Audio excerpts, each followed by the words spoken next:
Hey you guys, it's Crystal from the Abundantly Blessed Homestead, where we use the wisdom of our ancestors to make amazing, nourishing, delicious meals for our family and grow some of our own food. Today we're going to be making homemade celery salt, so let's get started. Okay, so this is my celery. I've got 6 heads going here and then another 3 in the back that are smaller. Now out of these 6 heads of celery, I have already filled 3 5-gallon bags full of celery for the winter, which I'm super excited about. And how I do that is called cut and come again celery. It's much like cut and come again lettuce, meaning that I never harvest the heart of the celery. I just harvest around the outside. So I will pull the stalks that are on the outside here, and typically I just bend them down like that.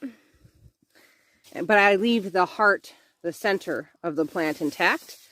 And that way you can get a lot more celery and continue growing the celery throughout the season and get a lot more harvest. So I'm going to go ahead and harvest some of the celery, and then we'll take you inside and show you the entire process of making celery salt.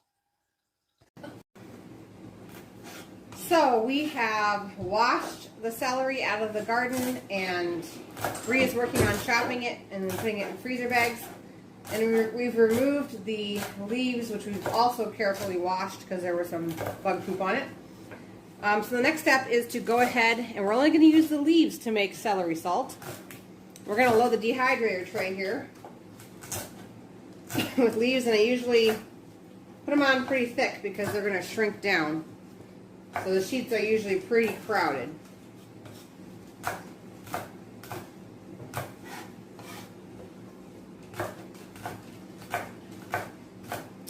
And this is going to go into my dehydrator at 95 degrees for about 8 hours. You'll notice everything gets completely dry and kind of crisp and crinkly. You can kind of rub it between your fingers and it kind of turns into little tiny flakes. And then we'll be ready for the next step. Alright, so the celery leaves have been dehydrating overnight and they're nice and dry and crispy. So the next step is to put them in a high-powered blender. I have a BlendTech blender here. You just want to make sure that the inside of your blender cup is dry completely, because we're basically going to be powderizing these leaves. I've never used a lower grade blender to do this before, so if you're going to attempt it at your own risk.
So out of 5 full sheets of celery leaves, I have ground them all up in my BlendTech and got about 1 cup of celery powder.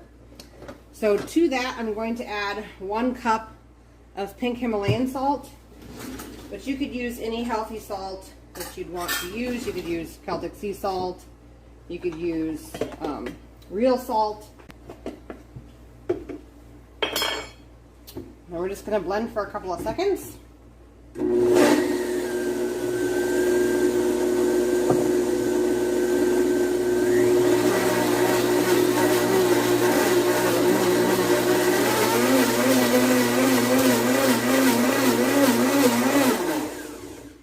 So it was 1 cup of blended celery leaves that have been dehydrated and 1 cup of healthy salt.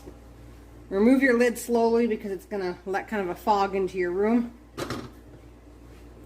And what's left is celery salt. Okay, so it looks like a dehydrator with 5 dehydrator sheets full of celery leaves got me almost a little over 2 cups of final product. I'm going to get a label on this, and like I said, store it somewhere away from moisture. If you have a very, very humid pantry, you may consider vacuum sealing this just to make sure it doesn't clump up on you. But other than that, that's how you make celery salt, you guys. If you guys like this video, please give it a thumbs up. Also, another note, we do live cooking classes here every Tuesday night at 5:15 p.m. Central Standard Time. So if you're interested in that, it's a kid-approved, nutrient-dense meal. So click the subscribe button, and I'll see you guys in the next video.